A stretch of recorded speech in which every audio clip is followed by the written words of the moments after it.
आज के हमारे एपिसोड की स्टार्टिंग वहीं से होती है जहां से हमारा पिछला एपिसोड खत्म हुआ था। माउंट हुआ से केल्डर उस तीर को देखते हुए सोच रहे होते हैं, ये तीर तो वही तीर है, the lightning arrow of the Dong. इस तीर का इस्तेमाल डोंग क्लैन तब करता है जब वो वॉर की घोषणा करता है। अगर आसान शब्दों में समझाऊं तो डोंग क्लैन जब किसी के साथ वॉर करता है और उसको वॉर की घोषणा करनी होती है तो डोंग क्लैन इस तीर का इस्तेमाल करता है वॉर की घोषणा करने के लिए। कहीं इसका मतलब ये तो नहीं कि डोंग क्लैन यहाँ पे है। यही सोचकर माउंट हुआ से केल्डर अपने चारों तरफ देखने लगते हैं। वो देखने लगते हैं कि आखिरकार डोंग क्लैन के मेंबर्स कहाँ पे हैं। तभी उनका ध्यान सनवू के स्क्वाड पे जाता है, जिसे देख के वो सोचते हैं क्या इनमें से कोई डोंग क्लैन का मेंबर है। लेकिन तभी सनवू पीछे से कहता है तुम जिसे ढूंढ रहे हो उनमें से कोई भी वो नहीं है, वो सभी लोग मेरे यून क्लैन के मेंबर्स है। ये सुन के माउंट हुआ से केल्डर सोचता है, देखने से लगता है कि ये लड़का झूठ नहीं बोल रहा है क्योंकि उनमें से कोई भी डोंग क्लैन का मेंबर नहीं है। वो सभी लोग मुझे यून क्लैन के कमीने ही लग रहे हैं। लेकिन आखिरकार उस लड़की के पास डोंग क्लैन का लाइटनिंग एरो क्या कर रहा है। यही सोचकर वो अपनी स्वॉर्ड को रीन की तरफ कर देते हैं और रीन से कहते हैं तुम बेवकूफ लड़की, तुमने क्या सोचा था मैं तुम्हारी इस बेकार सी नकल से फंस जाऊंगा क्या, तुम्हारी चाल में आ जाऊंगा। मुझे अच्छी तरह से पता है ये तीर पूरी तरह से नकली है क्योंकि तुम लोग में से किसी के पास भी डोंग क्लैन का लाइटनिंग तीर नहीं आ सकता है। ये सुनकर रीन जुगेगन को अपनी कोहनी मारती है और जुगेगन से कहती है कि लगता है कि हमें अपनी आइडेंटिटी यहाँ पे रिवील करनी ही होगी। अब ये सही समय है, हमें इन लोग को दिखाना चाहिए कि आखिरकार हम है कौन। यही कहने के साथ वो दोनों ही अपने मुंह के ऊपर हाथ रखते हैं और उन्होंने जो अपने मुंह के ऊपर मास्क पहना हुआ होता है उसे उतारने लगते हैं। ये देख के माउंट हुआ से केल्डर की और उसके डिसिपल की तो होश उड़ जाती है और वहीं पे यून क्लैन के लोग भी काफी हैरान होते हैं। ये देख के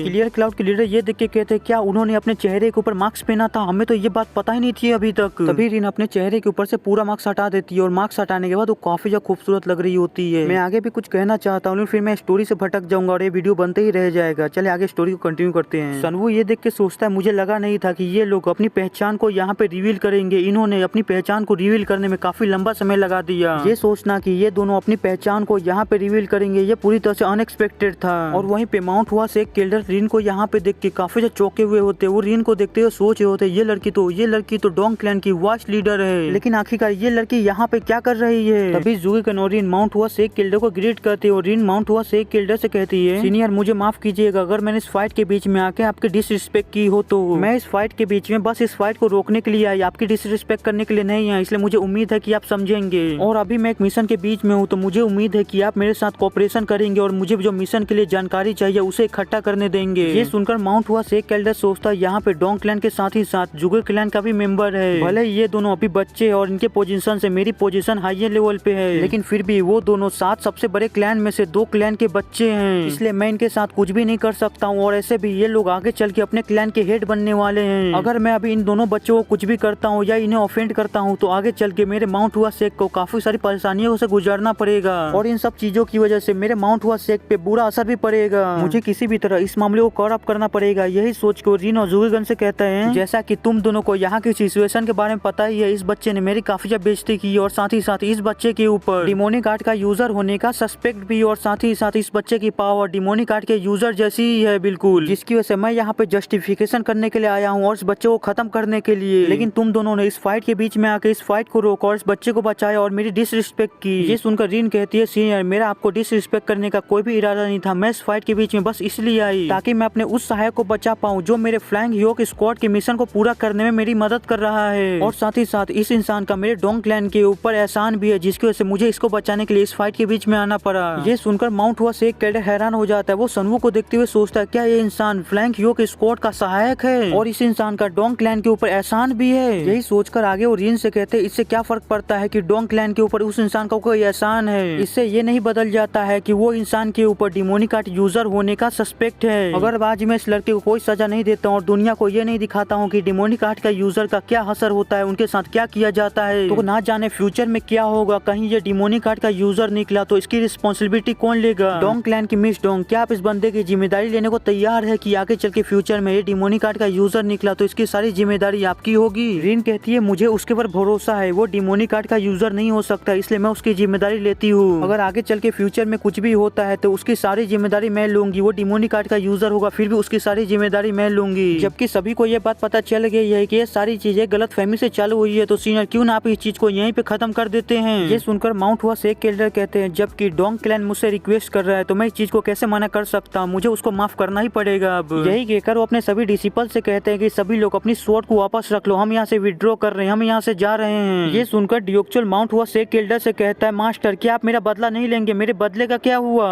ये सुनकर एल्डर चिल्ला के कहते हैं तुम अपना मुंह बंद रखो, इससे पहले कि मैं तुम्हारा दूसरा बचा हुआ हाथ भी काट दूं। हम यहाँ से विड्रॉ कर रहे हैं, मतलब विड्रॉ कर रहे हैं। अब चुपचाप यहाँ से चलो। ये सुनकर डियोक्चल चुप हो जाता है और वो सभी लोग वहाँ से चले जाते हैं। और उन सभी को वहाँ से जाते हुए देख के रीन कहती है फाइनली मुसीबत टली, ये सभी लोग यहाँ से चले गए। और वहीं पे यून क्लैन के लोग इस चीज की वजह से काफी ज्यादा खुश होते हैं। वो कहते हैं कि फाइनली हमारा एनिमी वापस लौट गया, यून क्लैन की जीत हो गई। तभी सनवू सभी लोगों से कहता है जबकि सारी चीजें यहाँ पे खत्म हो गई तो सभी लोग अपने काम पे फिर से वापस लौट जाओ। ये सुनकर सभी लोग अपने अपने काम पे वापस लौट जाते हैं। और वहीं पे ज़ुगेगन रीन से कह रहा होता है जबकि हमारी पहचान यहाँ पे सबके सामने आ चुकी है तो अब हमें क्या करना चाहिए। रीन कहती है वेल अब सब कुछ खत्म हो गया, अब हमें वापस लौट जाना चाहिए। हमने सोचा था कि हम अपनी पहचान छुपा के तब तक यहाँ पे रहेंगे जब तक हमारी इन्वेस्टिगेशन खत्म नहीं हो जाती है। लेकिन तभी सनवू उनके पास आता है और उन दोनों को थैंक यू बोलता है उसकी हेल्प करने के लिए। फिर आगे वो उन दोनों से कहता है हालांकि तुम दोनों ने हमारी काफी ज्यादा मदद की है लेकिन हमारे पास और भी काफी सारी चीजें हैं बात करने के लिए। ये सुनकर रीन कहती है क्या हम इसके लिए मना नहीं कर सकते हैं। सनवू कहता है नहीं बिल्कुल भी नहीं। फिर हमारा सीन शिफ्ट होता है, यून क्लैन के मीटिंग हॉल का सीन दिखाया जाता है जहाँ पे ज़ुगेगन, रीन और सनवू एक दूसरे के सामने बैठे हुए होते हैं। और वहीं पे ज़ुगेगन सोच रहा होता है वो इंसान मुझे अपनी आंखों से ही मार डालेगा। वो पिछले 10 मिनट से ऐसे ही बैठा है, उसने कुछ भी नहीं कहा है पिछले 10 मिनट से, वो बस हमें ऐसे ही घूरे जा रहा है। मुझे तो अब डर लग रहा है उसकी आंखों से। तभी सनवू कहता है मुझे लगता है कि हम दोनों को फिर से कोई भी इंट्रोडक्शन देने की जरूरत नहीं पड़ेगी क्योंकि मैंने कुछ देर पहले तुम दोनों का असली इंट्रोडक्शन सुन ही लिया है। ये सुनकर रीन कहती है मुझे माफ कीजिएगा लीडर, मैं आपको इतनी लेट अपनी असली पहचान के बारे में बता रही हूँ। सनवू कहता है तुम्हारी सॉरी की कोई भी जरूरत नहीं है मुझे, क्योंकि तुम दोनों की असली पहचान के बारे में मुझे पहले से ही पता था। ये सुनकर रीन और ज़ुगेगन दोनों ही चौंक जाते हैं। ये देख के सनवू कहता है कि तुम दोनों इतना सरप्राइज क्यों हो रहे हो, क्या तुम दोनों को पहले से अंदाजा नहीं था क्या कि मुझे तुम्हारी पहचान के बारे में पता है। ये सुनकर रीन पूछती है तुम्हें हमारी असली पहचान के बारे में कैसे पता चला और तुमने कब पता लगाया इसके बारे में। हमने तो एक हाई ग्रेड का मास्क पहन के रखा था जिसके अंदर ये पता लगाना कि हमारा चेहरा असली है नकली वो बहुत ही ज्यादा मुश्किल है। ऐसे कुछ ही लोग हैं जो हमारे मास्क पहनने के बाद भी हमारी असली पहचान के बारे में पता लगा सकते हैं। तुम्हें कैसे पता चला इसके बारे में। सनवू कहता है तुम कह सकते हो कि मैं काफी ज्यादा अच्छी आंखों के साथ पैदा हुआ हूँ, इसकी वजह से मैंने तुम्हारी पहचान के बारे में पता लगा लिया। ये सुनकर रीन सोचती है ये पूरी तरह से बकवास कर रहा है, इसकी बातों में बिल्कुल भी सच्चाई नहीं है क्योंकि कोई भी अपनी नॉर्मल आंखों के साथ हमारी पहचान का पता नहीं लगा सकता है। ये इंसान जितना खुद को ऑर्डिनरी और साधारण दिखाता है ये इंसान उतना ज्यादा साधारण नहीं है। तभी सनवू कहता है इस चीज को साइड में रखते मेरे पास भी एक सवाल है जो मुझे तुम दोनों से पूछना है। और इसी के साथ आज का हमारा ये एपिसोड ही खत्म होता है। अगले एपिसोड में देखेंगे कि सनवू क्या सवाल पूछने वाला है। और वीडियो पसंद आए तो लाइक कर दीजिएगा, नहीं और फिर लाइक कर दीजिएगा। मिलते हैं एपिसोड में बाय। और इंस्टाग्राम का लिंक नीचे डिस्क्रिप्शन में। जो भी भाई मेरे से बात करना चाहता है वो मुझे मैसेज कर सकता है।